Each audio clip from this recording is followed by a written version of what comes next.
The Farmer Who Refused to Quit. In 1997, a young man named John Sterling stood in his small backyard garden with nothing but a shovel, a packet of seeds, and a dream. While his friends spent their weekends relaxing, John spent every spare minute digging, planting, and learning everything he could about farming. Every morning he woke up before sunrise. While the town was still asleep, John was already working the soil. He worked until his hands blistered and his back ached.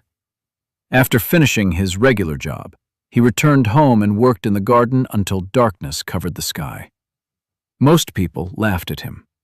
One of them was a neighbor named Richard Collins. "You're wasting your time, John," Richard said one evening. "You'll never make a living from a little garden. Farming is for people with money. You'll never succeed." John didn't argue. He simply kept working. Years passed.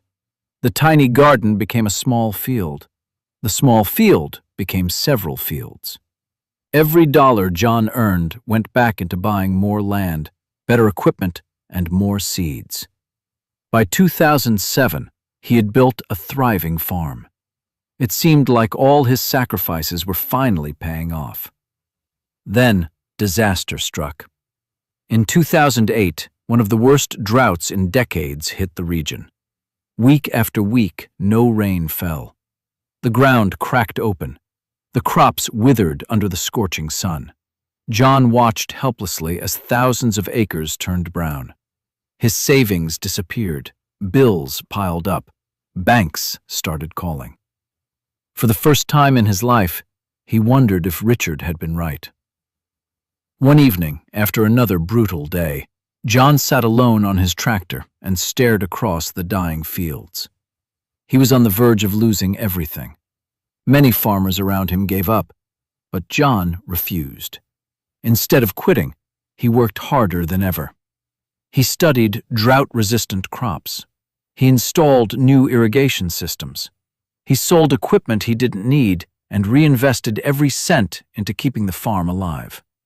For months, he slept only a few hours each night. Then finally, the rain came. The farm survived, not because John was lucky, because he refused to quit. Over the next 16 years, the farm grew bigger than anyone thought possible. Field after field was added. New equipment arrived. More workers joined the operation. And by 2024, the man who started with a backyard garden owned over 10,000 acres of farmland. One day, Richard drove past the massive operation and stopped at the entrance. He looked across the endless fields and shook his head. "I was wrong," he admitted. John smiled. The same dream that began in a tiny backyard had become one of the largest farms in the region. Because success isn't about where you start.